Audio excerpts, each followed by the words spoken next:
Hello there, welcome to another episode of World of Tanks on Gainy Titan, and we're here on Sand River, and I'm in the IS-2. Now the IS-2 was one of the tanks that I picked up from the Warchests along with the Glory IS-5, and I haven't played a lot of games in them, but I've probably played enough games in the IS-2 to get a kind of a feel for it anyway, and this is one of them. So the IS-2, it's essentially the top package in the IS. The armour is weaker. It's 100mm in front, 90mm side, 60 at the back, and I think the IS is 120, 90, 90, 90 or something like that. Turret armour is about the same. Gun is the same. So the IS is probably... it's better armoured. But the difference isn't huge, and the armour holds up reasonably well. I mean, it's not bulletproof, no tank is at this point in the game, particularly when people sling a lot of premium ammunition around the place. I'm going around this side of the map on assault defense, an assault version of Sand River because, well, the gun depression doesn't suit the dunes down to the south. This is actually an unusual and tactically interesting game of assault defense in Sand River because, by and large, our team defend. They hang well back, but the enemy team doesn't come north of the river much, which is very unusual. Very common in Sand River games for both teams to actually just clash north of the river, and usually the team that sends the few extra tanks down south tend to win the fight because they just they're unopposed and they get to fire into the northern fight out of view range of the tanks that are on the receiving end of it, depending on who's winning and losing the fight when they get around. The gun, however, is well, it's going to annoy a lot of people because it's very inaccurate. I mean, this is a very Russian gun.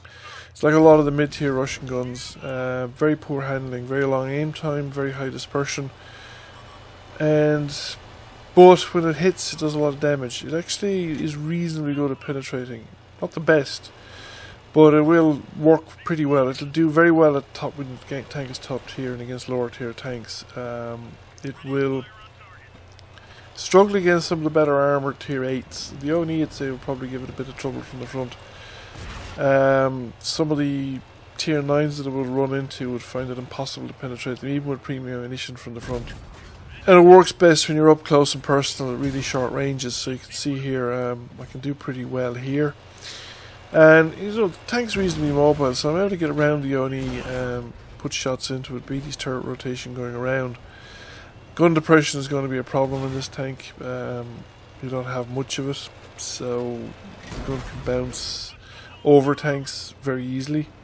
And as the ONE is going down into the sort of the wadi, and I'm being pushed down the other side by the KV5, you can see my gun is rising up very high there, and I wouldn't have been able to put around through the angled turret.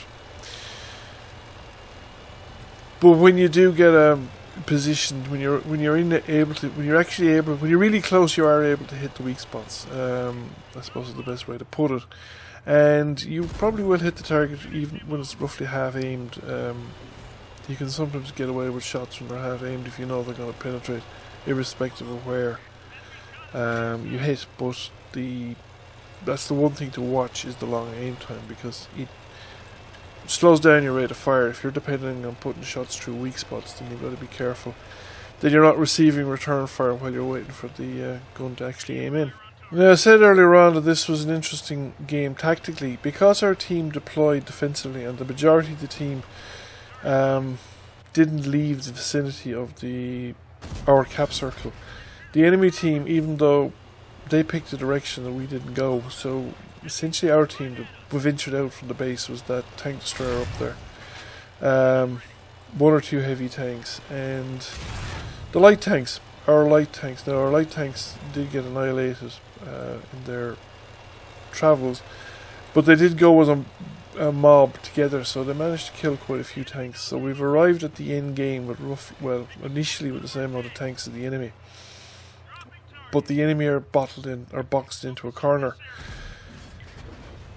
They, because of the amount of tanks that were hanging around our base, they weren't able to wrinkle them all out before the rest of us got back here, and we're now getting them in a crossfire, and some of us are out of view range of those tanks. So that Black Prince is probably under fire from the tank destroyer behind me, as well as me, but he can't see the tank probably can't see the tank destroyer behind me. He's probably also taking fire from that tank in the village, although that's probably spotted by the light tank up above. This kind of represents one of the few occasions where I've seen a static defensive deployment actually work for a team and work on this particular map. It doesn't normally do it, because usually what happens is that the team that isn't static gets to pick where they're attacking, and there's a couple of tanks that are probing forward, and the rest then are usually picking off the defenders from, again, out of view range, from behind the guys that are doing the spotting. The enemy are down to 2 tanks at this stage, but I've managed to do, 2,247 damage and 6 damaging ribbons. That's pretty good. That's somewhere around 370 points of average damage. So it's a pretty powerful gun once you can bring it into play and get it working and keep it active.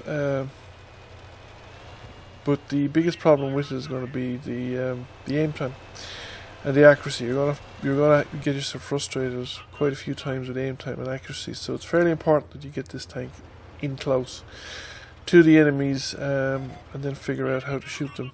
Because here, like now again, the light tank gets taken out before I really get to aim in.